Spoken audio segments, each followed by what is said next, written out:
Video की starting हम वहीं से करते हैं जहां पर हमारा लास्ट एपिसोड खत्म हुआ था, जहां पर हमने देखा था कि साउजन ने सक्सेसफुली टायर लेवल 8 की हाई ग्रेड की बोन ब्रेन ब्लड फ्यूजन पिल को रिफाइन कर लिया था और इस पिल के जिंग कंपटीशन का चैंपियन भी बन चुका था, जिस वजह से स्वान कुंज ने साउजन को एक काफी बड़ा हाई रिवॉर्ड भी दिया था। और इसके साथ ही फिर स्वान कुंज साउजन को रिवॉर्ड देने के बाद अनाउंस करता है कि आज का ये पिल के जिंग कंपटीशन यहीं पर खत्म होता है और इस पिल के जिंग कंपटीशन का चैंपियन है ये साउजन। और अब 2 दिन के बाद हमें स्टार रीजन को ओपन करेंगे जहां पर 3000 बर्निंग फ्लेम पड़ी हुई है। और जब हम उस स्टार रीजन को ओपन करेंगे तो इस पिल की जिंग कंपटीशन में जिसने भी अपनी टॉप 10 पर जगह बनाई है उन्हें हम उस स्टार रीजन में जाने का मौका देंगे और उस टॉप 10 में से जिसकी भी किस्मत चमकी वो उस 3000 बर्निंग फ्लेम को हासिल कर लेगा। और अब ये सारी बातें सुनकर साउजन अपने दिल में सोचता है कि 3000 बर्निंग फ्लेम मैं किसी भी हालत में हासिल करके ही रहूंगा। तभी हमारी नजर पड़ती है ओल्ड मूक पर, जो कि साउजन की तरफ देखकर गुस्से में कहता है कि लिटिल फैलो तुम्हें अभी इतना ज्यादा खुश होने की जरूरत नहीं है। मैं कसम खाता हूँ कि अगली बार मैं तुम्हें अपने हाथों से मारूंगा और तुम कहीं भी बचकर नहीं जा पाओगे। और अब इसके साथ ही यहाँ पर से सीन शिफ्ट होता है और अगले दिन की रात का सीन दिखाया जाता है जहाँ पर स्वान कुंज ने साउजन के लिए एक बहुत ही ज्यादा बेस्ट रूम तैयार किया था, जहाँ पर अभी के लिए साउजन बेस्ट कर रहा था। और वही उस रूम के गेट के बाहर लिटिल फेरी और सिलन पैरा दे रहे थे, जहाँ पर अभी के लिए पील टावर का एक किलर बार बार लिटिल फेरी और सिलन से आकर पूछ रहे थे कि तुम लोग को यहाँ पर कोई दिक्कत तो नहीं या किसी चीज की जरूरत तो नहीं। जो सुनकर लिटिल फेरी काफी ज्यादा खुश रहती है और कहती है कि चेयरमैन स्वान कुंज ने हमारे लिए इतनी अच्छी जगह की व्यवस्था की है, भला हमें कोई दिक्कत कैसे हो सकती है। और हाँ एल्डर, आप यहाँ पर 8वीं बार आ चुके हैं, क्या हमसे कोई काम तो नहीं है। इसके साथ ही वो एल्डर एक स्माइल के साथ कहता है कि साउजन कहाँ पर है, मैं उनसे मिलना चाहता हूँ। जिस पर सिलन उन्हें मना कर देती है और कहती है कि अभी के लिए ब्रदर साउजन सोए हुए हैं और रेस्ट कर रहे हैं, हम उन्हें जगा नहीं सकते हैं। जो सुनकर पील टावर का वो एल्डर बात को समझता है, मगर तभी हमारी नजर पड़ती है साउजन पर, जो कि अपनी नींद को पूरा करके गेट के बाहर आता है, जहाँ पर साउजन की नजर पड़ती है उस एल्डर पर। और जैसे ही पील टावर का वो एल्डर साउजन को देखता है तो वो जल्दी से साउजन को गिर करके कहता है कि चेयरमैन स्वान कुंज आपसे मिलना चाहते हैं। जो सुनकर साउजन के स्माइल के साथ उस एल्डर को गिर करके पील टावर के लिए निकल जाता है। और रास्ते में जाते हुए साउजन को काफी सारी लड़कियां प्यार भरी नजर से देख रही थी। और जब अपना ठगी साउजन अपनी इतनी रुतबा देखता है तो वो आगे से ठगियों की तरह स्माइल करते हैं। और वही काफी सारी लड़कियां आपस में बात करते हुए कहती है कि क्या ये वही लड़का साउजन है जिसने पील के ड्रिंक कंपटीशन में चैंपियन स्पॉट को हासिल किया है।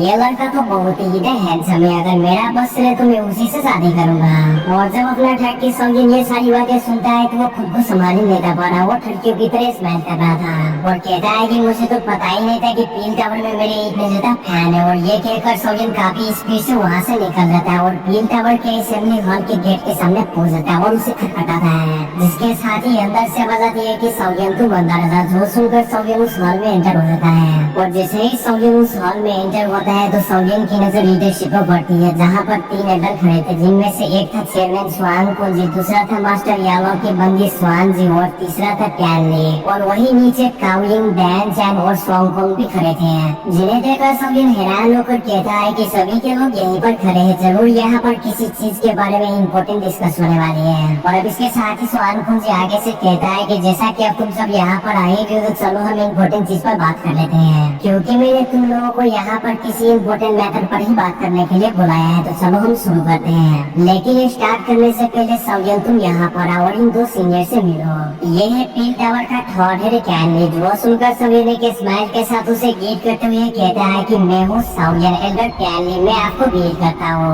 और फिर इसके साथ ही वही स्वान कुंज उस लड़की की तरफ देखकर हरामबंदी करते हुए और एक तिरछी स्माइल करते हुए कहता है कि ये है प्रेसिडेंट स्वान जी, और इस औरत के तुम्हारे मास्टर के साथ बहुत अच्छी रिलेशनशिप्स थे। जो सुनने के बाद मास्टर यालो की बंदी स्वान जी काफी ज्यादा मैरिज फील करती है और वो स्वान कुंज को एक टपली मारती है और कहती है कि लगता है कि आजकल तुम कुछ ज्यादा ही बकवास करने लग गए हो, आखिर तुम ये छोटे बच्चे को क्यों बता रहे हो। और इधर ये सारी बातें सुनकर अपने ठगी साउजन सारा माजरा समझ लेता है और अपने दिल में सोचता है कि कहीं ये मास्टर यालो की लवर तो नहीं है, मगर मेरे ठगी मास्टर ने तो अपनी हरामपति के बारे में मुझे तो कुछ बताया ही नहीं है। अभी के लिए मैं उन्हें क्या कहकर बोला प्रेसिडेंट स्वान जी आपने मास्टर यालो की वाइफ, लेकिन ये कहना अभी सही नहीं होगा। मगर काफी सोचने के बाद साउजन जल्दी से ग्रीट करके प्रेसिडेंट स्वान जी से कहता है कि आंटी स्वान जी मैं साउजन मैं आपको ग्रीट करता हूँ। और अभी साउजन काफी सोचने के बाद उसके दिमाग में बस यही था यार, इसलिए साउजन उसे आंटी ही कहता है। और जैसे ही मास्टर यालो की बंदी स्वान जी साउजन के मुँह से आंटी सुनती है तो वो बहुत ज्यादा खुश होती है। और अभी के लिए उस पर सौजन का इम्प्रेशन और भी ज्यादा असर पड़ता है और वो कहती है कि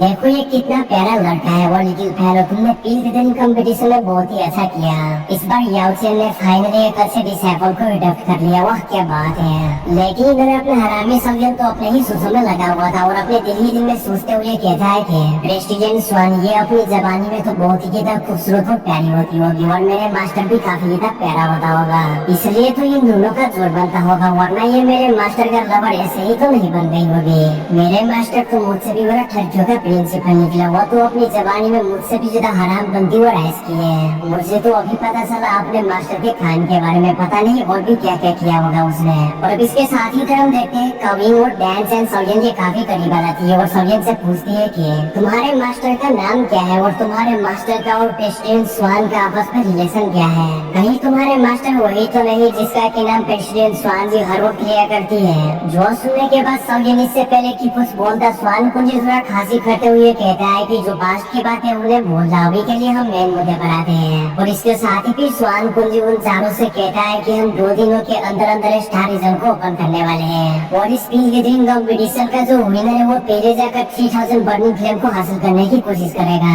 और अगर उसने 3000 बर्निंग फ्लेम को एक ही बार में हासिल कर लिया तो बहुत अच्छी बात है। और अगर बात करूँ उस फ्लेम की तो हमने उसे स्टार रीजन के अंदर बहुत सालों से कैद करके रखा हुआ है और इतने सारे सालों में वो फ्लेम काफी ज्यादा इंटेलिजेंट और ब्रूटल और बहुत ही ज्यादा स्ट्रॉन्ग हो चुका है। और अगर वो फ्लेम एक बार सील तोड़कर स्टार रीजन से बाहर आ गए तो वो पूरे के पूरे पील टावर को मरियामेट करके रख देगी। और जहाँ तक बात रहे उस फ्लेम को हासिल करने की और रिफाइन करने की तो मुझे कोई परवाह नहीं कि उसे कौन रिफाइन करता है और हासिल करता है, लेकिन ये 3000 burning flame hall of soul के हाथे किसी भी हाथ में लगनी नहीं चाहिए। इसके साथ ही पील टावर का थर्ड हेड टैनली आगे से कहता है कि हमें इस बात का पक्का यकीन है कि हॉल ऑफ सोल का वो बास्टर्ड ओल्ड मूव उसमें इतनी एबिलिटी नहीं कि वो उस फ्लेम को हासिल करके रिफाइन कर सके, लेकिन प्रॉब्लम ये है कि अगर वो उस फ्लेम को हासिल ना कर पाया तो क्या पता वो उस फ्लेम को डीप स्लीप से जगा दे। अब के टाइम वो 3000 बर्निंग फ्लेम अपने सील को आसानी से तोड़कर पूरे पील टावर को डिस्ट्रॉय कर देगा। जो सुनकर सोंग कोंग आगे से सभी को मशवरा देता है कि तो हमें हॉल ऑफ सोल के उस ओल्ड मूव को किल कर देना चाहिए। इसके साथ ही काउलिंग सोंग कोंग से कहता है कि इडियट है कि अगर ओल्ड मूव भी इनके सामने पेड़ होता तो ये उन्हें कब तक किल कर चुके होते हैं। जब से पील गैदरिंग कंपटीशन खत्म हुई है ओल्ड मूव अपने आप को कहीं पर छुपा लिया हुआ है और कहीं भी शॉप नहीं कर रहा।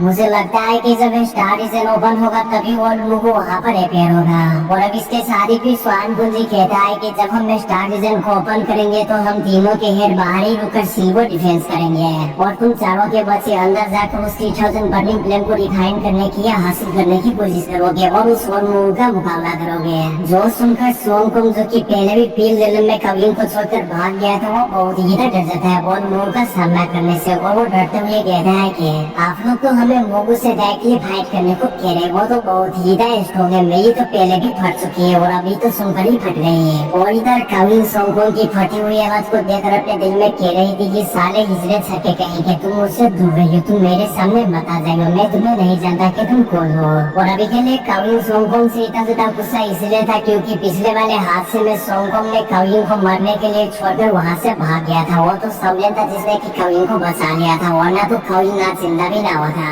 और अब इसके साथ ही पील टावर का थर्ड हेड टैनली आगे से एक एक जेट टोकन पकड़ाते हुए उन चारों से कहता है कि हम तुम्हें ये नहीं कह रहे कि उस ओल्ड मूव से डायरेक्टली फाइट करना है या उनका मुकाबला करना है, हम बस इतना कह रहे कि तुम उसे थोड़ी देर तक रोक रखना और अंदर इस छोटी जेट टोकन को तोड़ देना, हम इमीडिएटली वहाँ पर पहुँच जाएंगे। जो सुनकर सोंग कुंग की जान में जाना थी और कहता है कि चलो शुक्र है कि हमारी हेल्प करने के लिए एल्डर्स आ जाएंगे तब हम इस जेट टोकन को तोड़ेंगे। तो और अब इसके साथ ही फिर स्वान कुंजी सभी से कहता है कि अभी के लिए हमारी आखिरी उम्मीद तुम ही हो और ये मैटर बहुत ही ज्यादा सीरियस है, इसलिए मैं इसमें कोई भी गलती की गुंजाइश नहीं देखना चाहता। जिस पर अपना सौजन स्वान कुंजी को बीट करते हुए कहता है कि चेयरमैन स्वान कुंजी आप बिल्कुल भी फिक्र ना करें, हम अपना बेस्ट देंगे और आपके एक्सपेक्टेशन पर खड़े उतरेंगे। और अब इसके साथ ही सौजन उस हॉल से बाहर निकलते हुए दिल में सोच रहा था कि मुझे 3000 बर्निंग फ्लेम को हासिल करने के लिए कुछ भी करना होगा और उस हॉल ऑफ सोल के कुत्ते ओल्ड मूव का भी सामना करना होगा। और अभी हम देखते हैं सोंग कुंग को जो कि कविंग पर अपनी खिड़की झाँकते हुए कह रहा था कि हिंगन मुझे एक्सप्लेन करने दो, मैं उस ओल्ड मूव से नहीं डरता,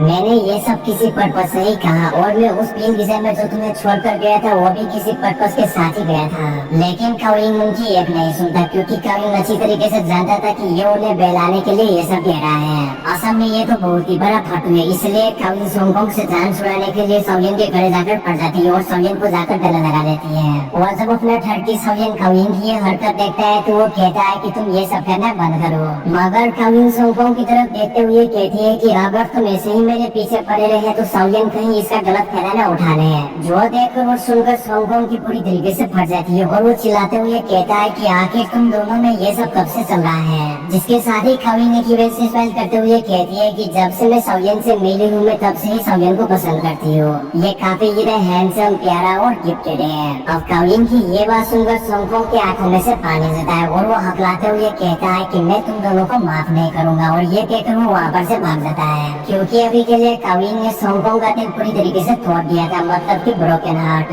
और अभी इधर अपना सौयन काविन से दूर हटते हुए कहता है कि वो यहाँ पर से जा चुका है तो अपनी एक्टिंग करना बंद करो प्लीज। जिसके साथ ही मिस काविन कहती है कि ये तुम्हें एक्टिंग लगा, जिस पर सौयन कहता है कि हाँ। जिस पर काविन मस्का झाड़ते हुए कहती है कि तुम्हें किसने कहा कि मैं एक्टिंग कर रही थी, मैंने जो भी कहा वो सच कहा। और अब ये बात सुनकर सौयन काफी एम्बैरेस फील करता है और कहता है कि तुम बकवास करना बंद करो, मेरे दिल में कोई और है जिसकी मैं बहुत ज्यादा पसंद करता हूँ। जिसके साथ ही काविन आगे से कहती है कि झूठे कहेंगे, मुझे तुम पर यकीन नहीं है। मगर तभी वहाँ पर अपना छोटा पैकेट बड़ा धमाका लिखी गल याद आती है और वो बड़े ही मासूम अंदाज में सौयन की बेइज्जती करते हुए कहती है कि वाह क्या बात है, तुम एक और प्यारी सी लड़की को अपनी प्यार की झांसे में फंसा रहे हो, तुम तो बहुत बड़े ठरकी हो लड़की पटाने के मामले में। जो सुनकर सौयन का मुंह खुला का खुला रह जाता है और वो कहता है कि पीली लड़की तुम यहाँ पर कैसे आ गई। और अब इधर हम देखते हैं काविन को, जो की काफी इधर गुस्से में आ गई थी निखिल जिया को सौयन से इस तरह से बात करते हुए देखकर। और अभी के लिए वो समझती है कि सौयन छोटी लड़की पर लाइन मार रहा है। और इसके साथ ही वो आगे बढ़कर लिटिल जिया को अपने पीछे करके कहती है कि लिटिल गर्ल तुम मेरे पीछे आ जाओ, तुम्हारी बड़ी बहन इस ठरकी से बचाएगी। और फिर इसके साथ ही वो सौयन पर चिल्लाते हुए कहती है कि तुम छोटी बच्ची पर लाइन मारते हो, मुझे तो पता ही नहीं था, तुम बहुत बूढ़ी हो पले बोल कहीं के। और अब ये सारी बातें सुनकर सौयन का पैजामा ढीला हो जाता है और वो चिल्लाते हुए कहता है कि तुम अपनी ये सारी बकवास करना बंद करो, मुझे छोटी बच्ची में कोई इंटरेस्ट नहीं है। ये पीती लड़की मेरा फ्रेंड है और वैसे भी ये दिखने में ही छोटी है, उसकी एज तुमसे 1000 गुना ज्यादा है। जिस पर आगे से काविन कहती है कि क्या तुम वाकई में ही सच कह रहे हो। तभी सौयन कहता है कि हाँ बिल्कुल, मैं झूठ क्यों बोलूंगा भला। इसके साथ ही काविन सौयन को एक फ्लाइंग किस देते हुए कहती है कि मुझे तुम पर यकीन है, अभी मैं यहाँ से जा रही हूँ, हम जल्दी मिलेंगे। और इधर अपना सौयन काविन को वहाँ पर से जाता हुआ देखकर कहता है कि तुम्हें विच नहीं डीमन कहना चाहिए, खास तुम मुझसे दोबारा ना मिलो। और अब इसके साथ ही यहाँ पर से सीन शिफ्ट होता है और हमें अगले दिन का सीन दिखाया जाता है, जहाँ पर सौयन एक टेबल पर बैठकर काविन की बात को याद करते हुए कह रहा था कि ये सारी औरत काफी ज्यादा डरावनी होती है। तभी वहाँ पर पैर हो जाती है और कहती है कि क्या हम इतने ही इसके लिए हैं। जो सुनकर सौयन कहता है कि नहीं नहीं, तुम जिया और एक सुनर को छोड़कर सारी लड़कियाँ ऐसी होती है। जो सुनकर जिया काफी ज्यादा खुश होती है और फिर जिया से पूछते हैं कि मैं काफी ज्यादा हैरान हूँ कि तुम पील टावर के अंदर भी कैसे आ रही है। जिस पर सौयन कहता है कि जिया कहीं भी आ जा सकती है क्योंकि वो बेरियर से पूरी तरीके से इम्यून है और उसे कोई भी बेरियर नहीं रोक सकता। लेकिन जिया तो मुझे ये बताओ कि बिग ब्रदर स्वानसन कहाँ पर है, वो मुझे कहीं नहीं दिख रहा। जिसके साथ ही जिया कहता है कि वो यहाँ पर आ नहीं रह सकता, इसलिए वो बाहर वेट कर रहा है। जिस पर सौयन उसे कहता है कि तो तुम यहाँ पर रहने के आई हो। जिस पर जिया बहुत ही प्राउडली सौयन से कहता है कि बुद्धू कहे कि मैं तुम्हारी हेल्प करने के लिए आई हूँ। अब जिया की ये बात सुनने के बाद सौयन काफी ज्यादा हंसने लगता है, क्योंकि अभी के लिए उसे मजाक लग रहा था कि आखिर ये पीली लड़की मेरी क्या हाल करेगी। और जब जिया सौयन को अपने ऊपर हंसता हुआ देखती है तो वो गुस्से में सातवें आसमान पर पहुंच जाता है और वो गुस्से में सौयन से कहती है कि तुम्हारी इतनी हिम्मत कि तुम उस पर हंसो। यहाँ पर सिर्फ मुझे ही पता है कि उस 3000 बर्निंग फ्लेम को कैसे ऑब्टेन किया जाए है। इवन कि तुम्हारा वो चेयरमैन स्वान कुंज है, वो भी उस फ्लेम को नहीं हरा सकता और न ही उसे रिफाइन कर सकता है। तो सौयन तुम्हारा छोटी सी पीछे उस फ्लेम के सामने तो टिक भी नहीं पाएगी और तुम जलकर भस्म हो जाओगे। जो सुनकर सौयन काफी हैरान हो जाता है और वो कहता है कि तू अच्छा तुम्हें मुझे बताओ कि मैं उसे कैसे समझो करूंगा। और अगर वो 3000 बर्निंग फ्लेम इतना ही ज्यादा स्ट्रॉन्ग है तो फिर पील टावर उसे स्टार डिजाइन को क्यों ओपन कर रहा है और इतना ज्यादा रिस्क क्यों ले रहा है। जिस पर जिया कहती है कि ये जो मॉर्टल्स और ह्यूमंस होते हैं ये इसी तरह के होते हैं और हमेशा ही ट्रेनिंग करते रहते हैं और सपने देखते रहते हैं और वो सब समझते हैं कि कोई लकी होगा जो कि इस फ्लेम को हासिल कर पाएगा और रिफाइन कर पाएगा।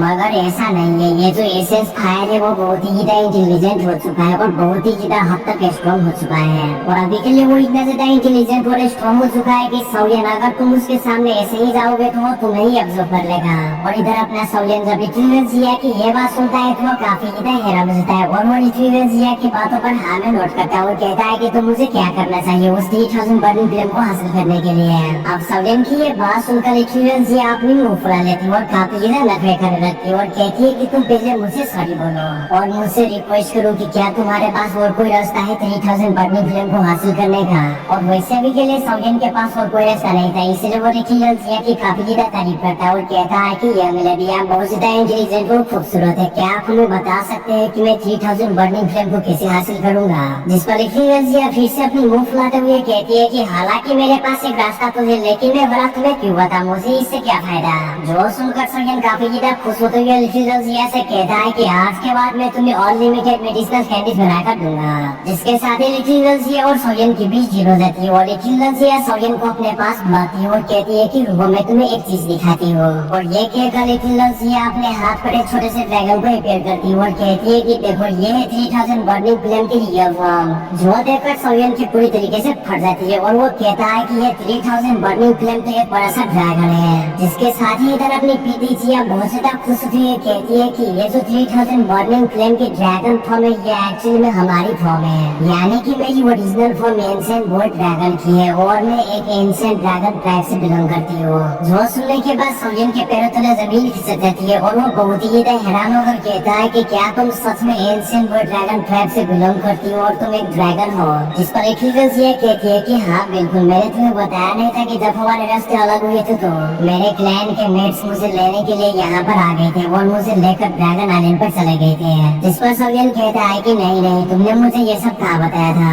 तभी रिट्रीवर जिया कहती है कि छोड़ो बिल्कुल इस बात को, पर क्या तुम इस चीज को जानने के लिए क्यूरियस नहीं हो कि आखिर 3000 बर्निंग फ्लेम हमारे एंशिएंट वर्ल्ड ड्रैगन का फॉर्म क्यों लिया। और वही दूसरी तरफ डॉक्टर इस ड्रैगन को देखकर पूरी तरीके से हैरान हो चुकी थी और वो सोलियन से एंशिएंट वर्ल्ड ड्रैगन के बारे में पूछती है। जिस पर सोलियन कहता है कि जहाँ तक मुझे पता है कि ये एंशिएंट वर्ल्ड ड्रैगन ट्राइब पूरे मैजिकल बीस्ट वर्ल्ड में सबसे ज्यादा स्ट्रॉन्ग ट्राइब है और इनके जो बच्चे होते हैं वो भी काफी ज्यादा स्ट्रॉन्ग होते हैं और इवन की ये जो मैजिकल बीस्ट है वो काफी ज्यादा स्पीड में अपनी ब्रेक थ्रू करते रहते हैं। और अभी के लिए तुम ब्रदर स्वानजेन को ही देखो, 1000+ का एक्सपर्ट है लेकिन फिर भी रिट्रीवर जिया की कितनी ज्यादा रिस्पेक्ट करती है। वो इसलिए क्योंकि इस लड़की के पास एंशिएंट वर्ल्ड ड्रैगन की ब्लड लाइन है और इसके पास काफी सारी एबिलिटी भी है, जैसे कि टेलीपोर्टेशन वगैरह और किसी भी बैरियर के आर पार जाने की एबिलिटी है और बहुत सारी ऐसी चीजें भी है जिससे कि उसकी बॉडी पूरी तरीके से इम्यून हुई है। और इन सब चीजों के बारे में मुझे पहले से ही रिट्रीवर जिया पर शक था लेकिन मुझे पूरी तरीके से यकीन नहीं था कि रिट्रीवर जिया एंशिएंट वर्ल्ड ड्रैगन ट्राइब से ही बिलोंग करती है। जो सुनकर रिट्रीवर जिया कहती है कि आखिर तुमने मेरे अंदर कब झांक लिया और तुम्हें ये सब कैसे पता।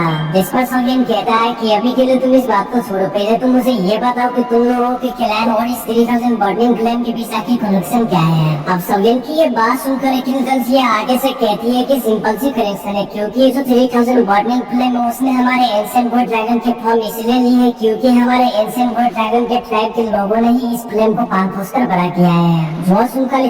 डॉक्टर सोलियन पूरी तरीके से हैरान हो जाता है और वो रिट्रीवर जिया से कहता है कि आखिर एक एसेंस फायर को कौन पाल पोस कर बड़ा कर सकता है, भला कहीं तुम हमसे मजाक तो नहीं कर रहे हैं। जिस पर रिट्रीवर जिया कहती है कि मैं सच कह रही हूँ, जब मैं अपने क्लैन में वापस गई थी तो क्लैन के एल्डर्स ने मुझे ये सारी इन्फॉर्मेशन दी थी। सब मैंने ये इन्फॉर्मेशन थोड़ी सुन भी रही थी इसलिए मुझे इस बारे में पता था, वरना मैं पूरी बात ध्यान से नहीं सुनती। और फिर इसके साथ ही रिट्रीवर जिया कहती है कि मेरे क्लैन के एक एल्डर ने मुझे कहा था कि बहुत सालों पहले हमारे क्लैन में एक सीनियर हुआ करता था जिसने कि एक फ्लेम को डिस्कवर किया था और तब के टाइम वो फ्लेम बहुत ही ज्यादा वीक था और जैसा कि वो फ्लेम बहुत ही ज्यादा वीक थी तो हमारे उस सीनियर को वो फ्लेम कोई भी काम नहीं किया आने वाले, इसलिए हमारे सीनियर ने उसे रिफाइन नहीं किया और अपनी एक ड्रैगन से उस फ्लेम के फोरहेड पर मार करके वहाँ से चला गया और उस फ्लेम को भी वहीं पर छोड़ दिया। मगर अनफॉर्चुनेटली वो जो हमारा सीनियर था उसके बारे में हमें कोई भी आता पता नहीं चला कि आखिर वो जिंदा है भी या मर गया। मगर वो जो फ्लेम थी वो आहिस्ता आहिस्ता बहुत ही ज्यादा स्ट्रॉन्ग बनती गई और बहुत ही ज्यादा स्ट्रॉन्ग बन गया